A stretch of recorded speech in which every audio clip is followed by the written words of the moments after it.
Here's the bad news. I'll start off with it. It is impossible to reform Islam. What do you mean you can't reform it? I want to demonstrate that to you. It's almost like a mathematical business. But you say, look, Christianity and Judaism are reformed, therefore Islam can be reformed. Well, not really. Let's say that you're going to reform Islam by picking out the good and dropping what is bad, and you're the one deciding what is good and bad.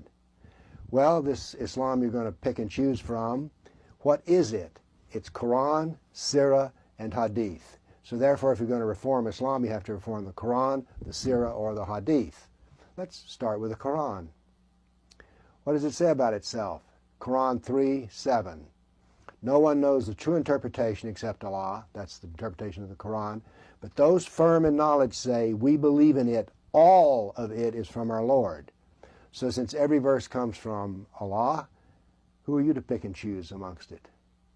Here's an example that you don't even know how to pick and choose anyway. Quran 2:216. Fighting is prescribed for you and you dislike it. But it is possible that you dislike a thing which is good for you and that you love a thing which is bad for you. So therefore, you, the person picking and choosing, Allah says you don't know how to pick and choose anyway. Quran 11, verse 1. This is a book whose verses are perfect. So every verse is perfect. Who are you to say they're not? Quran 5, verse 3. This day I've perfected for you your religion and completed my favor upon you and have approved for you Islam as a religion. Its religion is perfect. That includes Quran and Sunnah.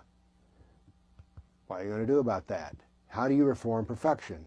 Look, Islam is perfect in its entirety and each individual part. Every verse, every sentence, every hadith is perfect. Muhammad is the perfect model for a human life. There's 91 verses in the Quran which say so. So therefore his Sunnah is perfection.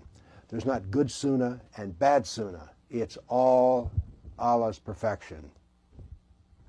But let's say you're so brilliant that you're smarter than Allah and you're smarter than Muhammad and you come up with this brilliant plan for reformation. So what? Who do you go to? There's no authoritative body to approve or disapprove. You can't go to Al-Azhar because they don't have any real authority. They're just a group of scholars issuing opinions. There is no central body that can issue changes in Islam. So your brilliant reformation plan doesn't have anywhere to go. No one cares. Now look, you say we need to reform Islam because it will make Islam, whatever we mean by this, nice. So the part you want to remove is jihad. Now in Mecca there is no jihad, but in the Medinan Quran 24% of it is about jihad.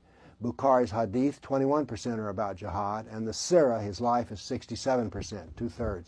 This is not a verse or two. This is a systemic problem. It is a doctrine that you need to change, and you can't change it with a sentence or a verse or two. Islam is not what a Muslim says, it's what Muhammad says. So therefore you can't go to ask some Muslim, well, here's what I think a reformation would be, and he'd go, oh, I think you're right. There's 1.5 billion Muslims, so which one are you going to ask to approve of your plan for reformation? Whereas when we quote Muhammad, it is objective. Now look, we've all met nice, pleasant Muslims, and so we say, well look, if Muslims are nice, there is a nice Islam they're following. Now let's face another problem.